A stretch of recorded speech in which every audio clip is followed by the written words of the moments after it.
Some Hidalgo County residents say their homes are flooding with water, and it's not just because of recent rain. They tell Action 4's Ashley Custer it's a result of failed drainage.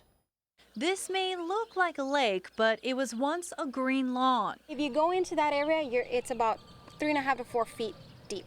If you go into the back of my property, it is about 6 feet deep. Homeowner Melissa Martinez says the flooding is causing problems for her family. They can't even use their restrooms due to potential septic backup. Right now, we have no water in the home, but our entire property is, as you can see, filled with water, and we're unable to get in and out. You know, we're always getting wet. Martinez isn't the only one. Her neighbor across the street showed us her home, which was completely flooded inside.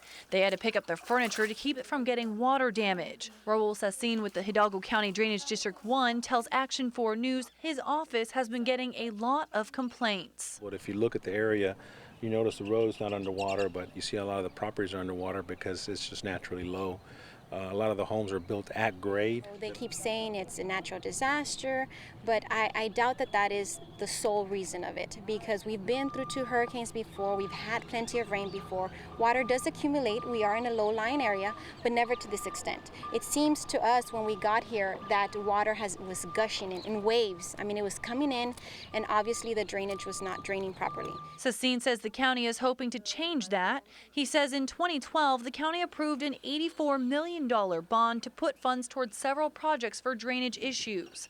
In fact, he says over $350,000 has been set aside for a drainage project right here on North Seminary Road. And it should benefit about 100 residents like Martinez living in the area. We're doing some roadside ditch work, and then we have some inlets with pipes that go south into our Ehrenberg Lake drain that we call it. Martinez tells Action 4 News she'd like to see something done and the problem resolved, but she isn't holding her breath. They're supposed to move the dirt, make a little ditch here, which was there before, and they covered it. So when they covered this ditch, it just made it worse because now the water just flows directly into the property.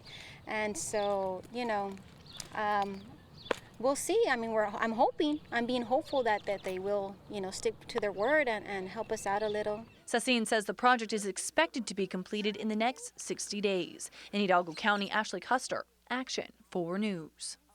The county says with severe weather, it makes it difficult to get the water out efficiently. Sassin says it's typically taking between 24 to 48 hours for the system to alleviate itself to accommodate more water. He adds with more rain on the way, he needs residents to please be patient.